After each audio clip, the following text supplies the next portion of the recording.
മാനന്തവാടി രൂപത ഇടവക അടയ്ക്കാത്തോട് ഞാൻ വർക്ക് ചെയ്യുന്നത് ആന്ധ്ര.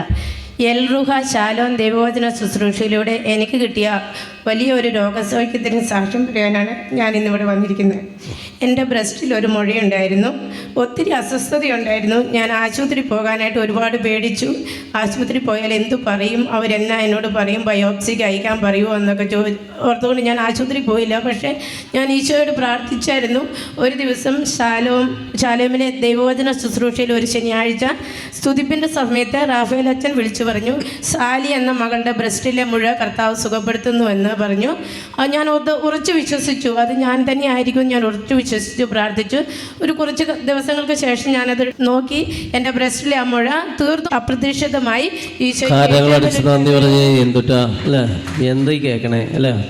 ഇങ്ങനെ എവിടെയെങ്കിലും നിങ്ങൾ കേട്ടിട്ടുണ്ട്, ഇങ്ങനെ എല്ലാം വിളിച്ചു പറഞ്ഞു. അതാണ് എന്നെ അത്ഭുതപ്പെടുന്ന ഒരു കാര്യം. അപ്പോൾ വിളിച്ചു പറഞ്ഞില്ലെങ്കിൽ ഇതൊക്കെ സംഭവിക്കുന്നുണ്ട്. പിന്നെ എന്തുകൊണ്ടത് വിളിച്ചു പറയണേ?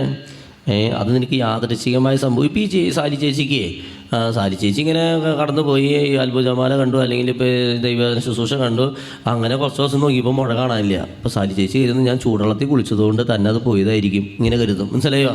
അതങ്ങനെ തെറ്റിദ്ധാരണ വരാതിരിക്കാൻ ചൂടുവെള്ളത്തിൽ കുളിച്ചതുകൊണ്ടോ തന്നെ അപ്രത്യക്ഷതായതോ യാദൃശ്ചികമായി സംഭവിച്ചതല്ല.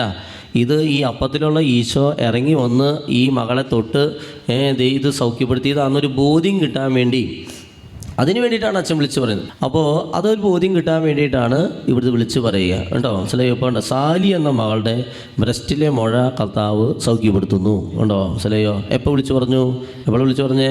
എൽറുഹ ദൈവവചന ശുശ്രൂഷ ശാലോമിലോ കേട്ടുകൊണ്ടിരിക്കും. എനിക്ക് രണ്ടാമത് കിട്ടിയ അനുഗ്രഹം, എനിക്ക് കൊതുകിൻ്റെ വലിയ അലർജി ആയിരുന്നു. എവിടെ പോയിരുന്നാലും കൊതുക് കടിക്കും.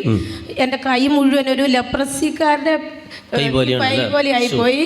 അപ്പോൾ ഞാനിത് ആന്ധ്രയിൽ വർക്ക് ചെയ്യുന്നത് കാരണം എനിക്ക് ഇവിടെ വന്ന് ഓയിലൊന്നും മേടിച്ചുകൊണ്ട് പോകാനുള്ള സാധ്യത കുറവായിരുന്നു. ഞാൻ ഞങ്ങളുടെ ഇടവകയുടെ അടുത്ത് ചുങ്കക്കുന്നിൽ കൺവെൻഷൻ നടന്നപ്പോൾ അവിടെ ഒരു സിസ്റ്ററിനോട് ചോദിച്ചു, സിസ്റ്ററെ എനിക്ക് തേനും ഓയിലും വെന്തിങ്ങയും കൊരിയർ അയച്ചു തരുമോ എന്ന് ചോദിച്ചു. ആ സിസ്റ്റർ എനിക്ക് മേടിച്ച് അയച്ചു തന്നു. ഞാൻ എന്നിട്ട് ഈശോയ്ക്ക് ഒരു വാക്ക് കൊടുത്തു, ഈശോയെ ഞാൻ ഈ ഓയിൽ വരട്ടി ഈ കയ്യിലെ പാട് മാറ്റി തരുവാണെങ്കിൽ ഞാൻ എന്ന് എൽറുഹയിൽ പോകുന്നു അന്ന് അവിടെ വന്ന് സാക്ഷ്യം പറയാമെന്ന് ഞാൻ ഈശോയ്ക്ക് വാക്ക് കൊടുത്തു. ഒരാഴ്ച കഴിഞ്ഞപ്പോൾ അതിൻ്റെ ഹാർഡ്നെസ് കുറഞ്ഞു വന്നു. ഇപ്പം അച്ഛൻ തന്നെ കാണാൻ എൻ്റെ കയ്യിൽ ഒരു പാട് പോലും ഇല്ല. ഇപ്പൊ കൊതുകുത്തും നല്ലൊരു കൈയടി കൊടുത്തേ കണ്ടോ. എത്ര വർഷങ്ങളായിട്ടുള്ള രോഗമല്ലായിരുന്നു? ഒരുപാട് വർഷങ്ങളായിട്ടുള്ള ഒരു രോഗമാണ് കൊതുകുത്തുമ്പോൾ അലർജി കണ്ടോ. ഈ ലെപ്രസിക്കാരെ പോലെ അതുപോലത്തെ എനിക്ക് ഭയങ്കര ഞാനൊരു ടീച്ചറായത് കാരണം പിള്ളേരുടെ ഒക്കെ മുമ്പിൽ നിൽക്കുമ്പോൾ എനിക്ക് ഭയങ്കര അപകർഷതാബോധമായിരുന്നു. പിള്ളേരെന്ത് വിചാരിക്കും. എനിക്ക് ഒരുപാട് എന്നെ അത് ഭയങ്കരമായിട്ട് മാനസികമായിട്ട് തളർത്തിയായിരുന്നു. അങ്ങനെ ഇരുന്ന സമയത്താണ് ഞാനിത് പിന്നെ കിട്ടിയ അനുഗ്രഹം. ഞങ്ങളുടെ പറമ്പിലെ വെട്ടുകല്ല് വിറ്റ് പോകാൻ വേണ്ടി ഞങ്ങൾ ശക്തമായിട്ട് പ്രാർത്ഥിച്ചു. 10 വർഷമായി എല്ലാവരും വരുന്നുണ്ട്, പക്ഷെ ആരും ഞങ്ങളുടെ ആ സ്ഥലത്തുനിന്ന് കല്ലെടുത്തുകൊണ്ട് പോകാനായിട്ട് ശ്രമിക്കുന്നില്ല. എന്ന് വെച്ചാൽ ഞങ്ങൾക്കൊരു വഴിയില്ലായിരുന്നു. ഇതുകൊണ്ട് ഞാൻ സ്ഥിരം അത്ഭുത ജപമാല കാണുന്ന ഒരു വ്യക്തിയാണ്.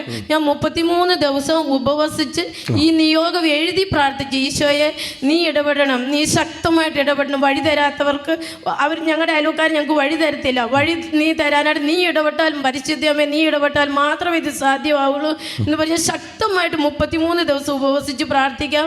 നിയോഗം എഴുതി പ്രാർത്ഥിച്ചു. 27ാമത്തെ ദിവസം ഞാൻ വർക്ക് ചെയ്യുന്ന സ്ഥലത്തുനിന്ന് എൻ്റെ ആങ്ങളെ വിളിച്ചു, ഇങ്ങനെ കല്ലിന് ഇതിന് ശരിയായിട്ടുണ്ട്, നീ കയറി വരണം, എഗ്രിമെൻ്റ് ആണെന്ന് പറഞ്ഞ് വിളിച്ചു.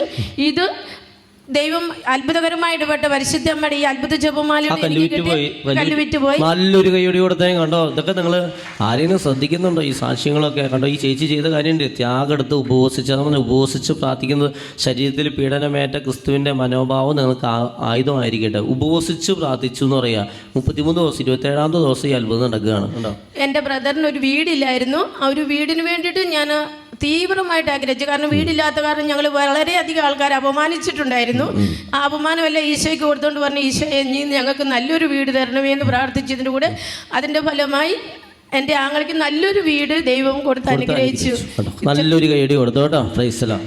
ചെറുതും വലുതുമായ ഇത്രയും വലിയ അനുഗ്രഹങ്ങൾ തന്ന ഈശോയ്ക്കും മാതാവിനും അന്തോന്യസ് ഉണ്ണിയാളിനും 1000 നന്ദി.